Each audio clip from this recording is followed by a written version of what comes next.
This is a screencast that might help you when you go to retake your decimal quiz. We're first going to talk about adding and subtracting. So we'll look at 4, 5, and 6. The main thing you need to know with adding and subtracting is that you have to line up the decimals. With number 4, that's going to look like this.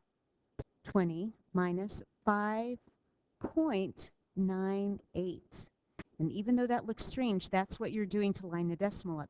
You can go ahead and put another decimal and zeros there if you would like to. It's not necessary.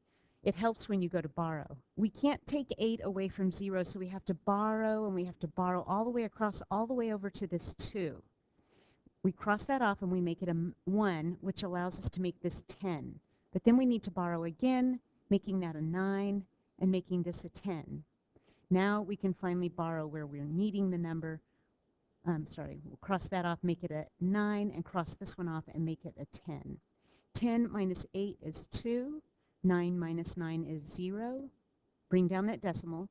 9 minus 5 is 4.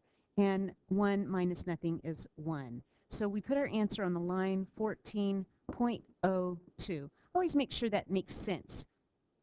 If you went backwards, would these two added together equal the 20? And yes, it estimates. You can look at that and see then it would equal the 20.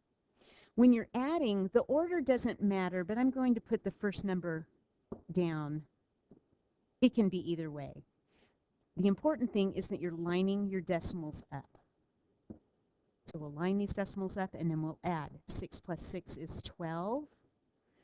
1, 5, and 3 is 9. 2 and 2 is 4. Bring down the decimal, and this is 5 and 1. So this is your answer. There's nothing in the instructions about rounding, so you'll just leave it like that. Number 6 is a little tricky because the first number, which needs to go on top, has fewer digits than the second number. But remember, the first number always goes on top. And we're going to be subtracting the second number. Line those decimals up, even though that might look a little odd to you. And you can add this 0 in to help you out. We have to borrow again. This becomes an 8, and this becomes a 10. 10 minus 6 is 4. 8 minus 5 is 3. 8 minus 2 is 6. Bring the decimal down, and I do always want you to have that leading 0 there. So your final answer is 0.634.